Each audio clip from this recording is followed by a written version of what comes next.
हाँ, ये गारंटीड है। इस वीडियो के बाद आपको कहीं किसी वेबसाइट में जाने की ज़रूरत नहीं, किसी ऐप को इंस्टॉल करने की ज़रूरत नहीं, किसी भी यूट्यूबर के फेक बात में पढ़ने की ज़रूरत नहीं है, क्योंकि इस वीडियो में 101% गारंटीड मैं आपको 5 दिनों के अंदर इंग्लिश का फ्री कोर्स करवा दूंगा। और यह मैं नहीं करवाऊँगा, इसे आप खुद अपने घर पर ट्राई कर सकते हैं। और प्रूफ के साथ अभी आप मेरे चैनल को सब्सक्राइब कर दीजिए। अगर 5 दिन जो मैं बताऊंगा उसे अच्छे से फॉलो कीजिए, एकदम 100% फॉलो कीजिए। और अगर वो बात नहीं आपको इंग्लिश आती है, उसके बाद भी आप नहीं सीख पाते, तो तुरंत मेरे चैनल को सब्सक्राइब कर दीजिएगा। ये मैं आपको गारंटी देता हूँ, 5 दिन में देता हूँ। 5 दिन में आप एकदम फ्लुएंटली इंग्लिश बोलना सीख जाएंगे, अगर आप इन सब बातों को अच्छे से करते हैं तो दोस्तों, अगर आपको 5 से 7 दिन के अंदर इंग्लिश सीखनी है तो उसके लिए सबसे पहले स्टेप से शुरू करते हैं। इसके 3 स्टेप है बेसिकली। हम लोग सबसे पहले स्टेप से शुरू करते हैं।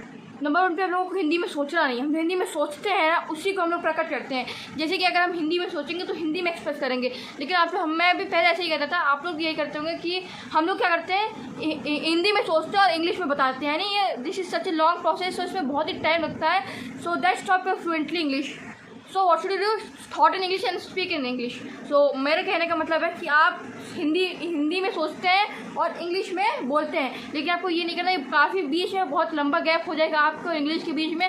इससे आपकी इंग्लिश थोड़ी ऐसी हो जाएगी, जैसे अगर आप बोलना चाहते हैं मॉम मैं आ गया, फिर माँ मैं आ गया, तो आप कहेंगे, तो आप पहले मन में सोचेंगे कि इसको क्या कहेंगे, आई एम कमिंग मॉम। ऐसे आप दिमाग में बहुत सारी बातें सोचते हैं, फिर उसमें पास्ट फॉर्म लगाएंगे, फिर वर्ब लगाएंगे।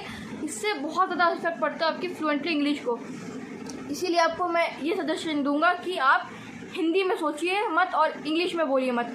मतलब आपको इंग्लिश में ही सोचना है, इंग्लिश में ही बोलना है। ये जो बीच का 2 गैप है ना, इन्हें हटा देना है। पहले मुझे भी बड़ी दिक्कत आती थी कि इंग्लिश, क्योंकि मैं बचपन से ही हिंदी में सोचता हूँ फिर उसे इंग्लिश में कन्वर्ट करता हूँ। हमारे टीचर भी यही सिखाते हैं। टीचर भी ऐसे एग्जाम्पल देते हैं। टीचर जो इंग्लिश टीचर होते हैं वो हिंदी में सब बच्चों को एक्सप्लेन करते हैं, इंग्लिश खुद वो पढ़ते हैं और हिंदी में बच्चों को एक्सप्लेन करते हैं कहानी। तो इससे क्या होता है, बच्चों का जो आप लोग हैं उन सब का माइंड पहले से सेट हो जाता है कि वो हिंदी में सोचेंगे और इंग्लिश में बोलेंगे।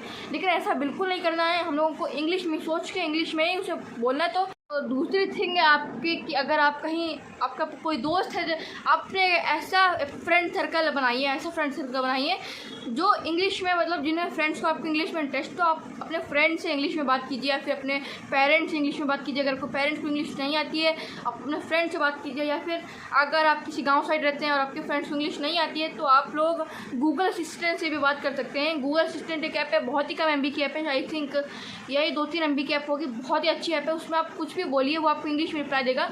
इससे आप इंग्लिश बहुत ही अच्छे से सीख सकते हैं और आपको नए वर्ड सीखने को मिलेंगे। इसका मतलब क्या होता है, इसका मतलब क्या होता है, तो ये भी कीजिए। और जो हमारी तीसरी चीज़ आती है, तीसरी चीज़ है कि अगर आप जो गाने सुनते हैं, इंग्लिश में ज़्यादातर गाने सुनिए। जैसे मैं कुछ गाने बताता हूँ आपको। एक गाना है बिलीवर, एंड कोल्ड गाना है, मटाफका गाना है, और I am can be your super hero. ऐसे बहुत सारे इंग्लिश गाने हैं। NCS के गाने सुन सकते हैं आप। उससे क्या होगा, और आप इसका कैप्शन ऑन करके गाने सुनिए। कैप्शन ऑन करने से जो बोल रहा है, अगर वो बोल रहा होगा can be your super hero और लिख के आएगा नीचे हिंदी में, क्या मैं तुम्हारा सुपर हीरो बन सकता हूँ, तो आपको पता चलेगा इसको, ये हिंदी शब्द है और इसको इंग्लिश में ऐसा कहते हैं। तो आपकी प्रोनाउंसिएशन अच्छी हो जाएगी, आप अच्छा बोल पाएंगे। और एक मैं अपनी पर्सनल टिप देना चाहता हूँ। आप एक हिंदी इंग्लिश की कोई किताब ले लीजिए, दुकान से स्टोरी बुक ले लीजिए, और ऐसी स्टोरी बुक लीजिएगा जिसमें एक या 2 पेज की एक स्टोरी हो। इससे क्या होगा, आपका इंटरेस्ट बना रहेगा और आप बोर नहीं होंगे एक स्टोरी पढ़ने में। एक स्टोरी डेली पढ़िए और आप माइंड में तो पढ़िए उसे, और एक तेज धीरे धीरे अपनी फास्टेस्ट बढ़ाइए इंग्लिश में। जैसे पहले रखेंगे राम, आपको थोड़ी दिक्कत आ सकती है, राम इज प्लेइंग, फिर राम इज प्लेइंग, ऐसे कर करके फ्लुएंटली इंग्लिश कर दीजिए, फास्ट इंग्लिश कर लीजिए अपनी। ये मेरा खुद का एक पर्सनल एक्सपीरियंस है। आप बोल के जब पढ़ते हैं और सेंटेंसेस को जब फोटो देख के समझते हैं कि राम इज प्लेइंग, और फोटो में दिख रहा है आपको कि राम खेल रहा है, इसका मतलब आपको ये भी समझ आ जाएगा कि राम खेल रहा है, और ये भी समझ आ जाएगा इसको प्रोनाउंसिएशन कैसे करें इसकी अच्छी, और इसको कैसे लिखना है। इससे बहुत ही फ़ायदा होता है। इन चारों चीज़ों को आप अपना के देखिए, बहुत फ़ायदा होगा आपको। एंड तब तक के लिए जय हिंद, वंदे मातरम, बाय बाय।